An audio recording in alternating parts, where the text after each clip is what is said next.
Има най-различни скилове, които определят колко добър е един футболист, като бързина, сила, точен шут и още много. Но също е много важно нещо за формата, дори за стайлинга на футболиста и добрата екипировка. Ако все още не сте разбрали, нещо си поговорим за футболните обувки. Кои са по-добри, кои са най-добрите и така нататък. Добре дошли в нашата класация от топ 5 най-добри футболни обувки.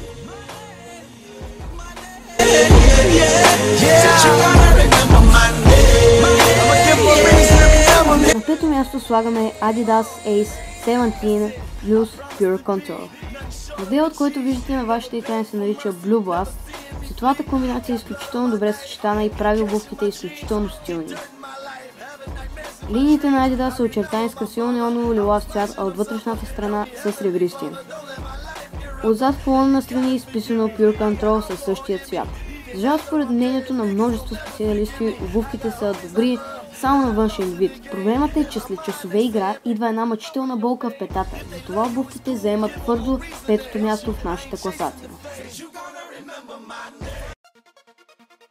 На четвърто място имаме и обувки с марка, която не е редана до най-известните, но пък обувките Umbro Velocita 3 ни изглядаха приятно с добро качество.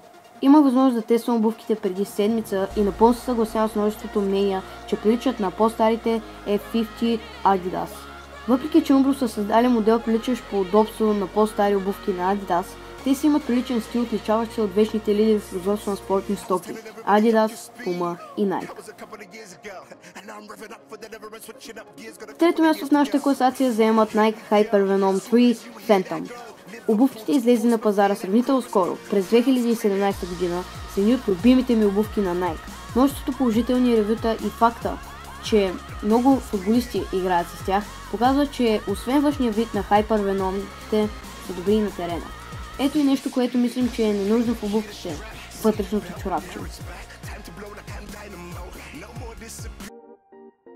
Сребърният медалист в нашата класация са новите Puma Evo Power. Обувките са с изключително луд цвят, светло-зелено с черни компоненти. Грапавата повърхност на обувките е изключително приятна за пипане. Обувките нямат абсолютно никакви проблеми и това е причината те да са на второто място.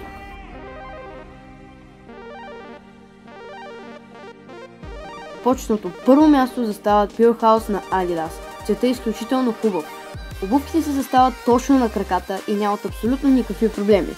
Приличат на Ace 17, но без недостатъците по-скоро. Дателите и материалът на обувките е изключително приятен, така че може да се каже, че Adidas са направили всичко перфектно. Долу в коментарите напишете кои според вас са най-добрите обувки в периода 2016-2017 година и може да спечелите този душгел на Adidas от серията на Шампионската лига. Ако видеото ви харесало, дайте един лайк, споделете ме в коментарите и се абонирайте за нашия канал, за да виждате всичко, което качваме. Аз бях Тодор и ще се видим в следващото ни видео.